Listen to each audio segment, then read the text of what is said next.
I did not know Jeffrey Epstein. I never went to his island. I never went to his homes. I never went to his offices. I knew Ghislaine Maxwell casually as an acquaintance. Why was Ghislaine Maxwell invited to the daughter of Chelsa Clinton's wedding in 2010? She'd already been mentioned in a civil lawsuit filed Virginia Chief before that. Jeffrey Epstein had already been before. She came as Well, I have just finished testifying. I answered every one of their questions as fully as I could, based on what I knew, and what I knew is what I said in my statement this morning. I never met Jeffrey Epstein, never had any connection or communication with him. I knew Ghislaine Maxwell casually as an acquaintance, but whatever they asked me, I did my very best to respond. It was disappointing that they refused to hold a public hearing, so I wouldn't have to be out here characterizing it for you. You could have seen it for yourself. We had asked for that. We think it would have been better for the committee and its efforts to gather whatever information they are seeking. We had a bit of a challenge in the beginning because we had agreed upon rules based on the fact it was going to be a closed hearing at their demand, and one of the members violated that rule, which was very upsetting because it suggested that they might violate other of our agreements. So we had to cease the hearing for a period of time until we could get assurances that no rules would be broken going forward, and we returned to answer questions repetitively, literally over and over again. I don't know how many times I had to say I did not know Jeffrey Epstein. I never went to his island. I never went to his homes. I never went to his offices. So it's on the record numerous times.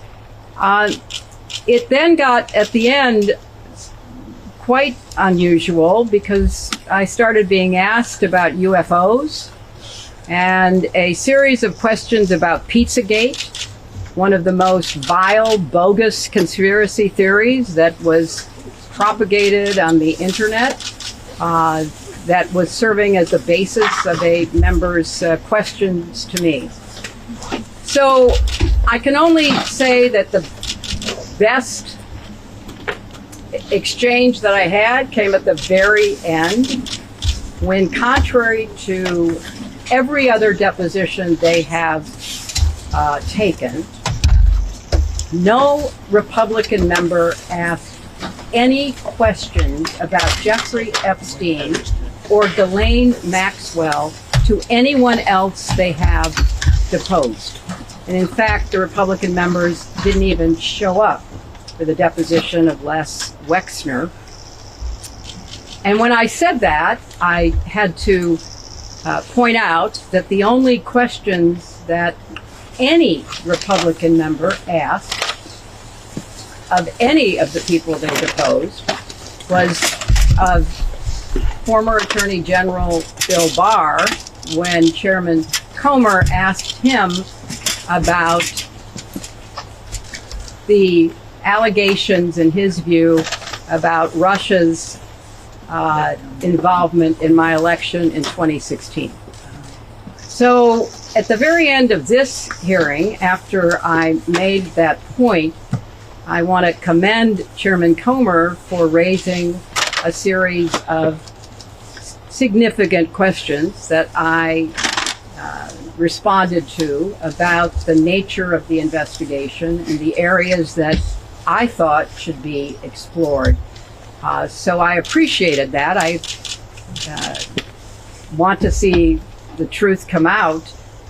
So that was a reassuring way to end a very long, repetitive deposition. You spoke in your opening remarks about how heartbroken you have been for the Epstein survivors as these files have come out. Can you talk to us a little bit about how you have processed and reacted to the fact that the former president, your husband, Bill Clinton, is referenced in the Epstein files numerous times, including in some photos featuring women? And how have you been personally preparing for the deposition that is coming tomorrow? Are you 100% confident that there isn't anything that the former president knows about Epstein's crimes? I am, and I think the chronology of the connection that he had with Epstein ended several years before anything about Epstein's criminal activities came to light, and that he was charged and sadly given a sweetheart deal, which, as I said in my statement, had that not happened, perhaps his predatory behavior could have been stopped earlier. But I think it is fair to say that the vast majority of people who had contact with him before his criminal pleas in 2008 were like most people. They did not know what he was doing. And I think that that is exactly what my husband will testify to tomorrow. Secretary,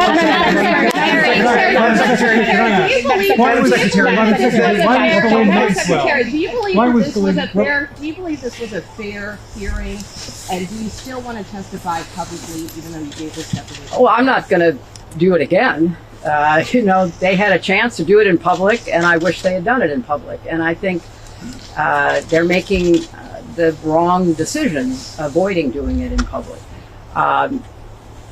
I thought it was very repetitive. I thought that they asked literally the same questions over and over again, which didn't seem to me to be very productive.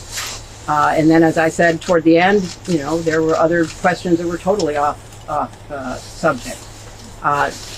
So if they are going to fulfill their responsibilities to literally investigate the investigations, which is what they originally said was the scope of their work, I think they could have spent the day more productively. Madam Secretary, what was your reaction? Madam Secretary. Can I ask, why was Ghislaine Maxwell invited to the daughter of Chelsa Clinton's wedding in 2012? She'd already been mentioned in a civil lawsuit by Virginia Chief before that. Jeffrey Epstein before everything. She came as the +1, the guest of someone who was invited. Madam Secretary, could you tell us your reaction, please, to the photos of your husband in the hot tub in the swimming pool? What message does it say that President Trump was I not don't called know when the video will be out. I don't know when the transcript will be out. We've asked that they be out as quickly as possible, and then you can see. Madam You can see Secretary, what was your everything. reaction Thank to your you. husband's photos in the hot tub? We heard from Bill Gates concerns about Epstein trying to blackmail him.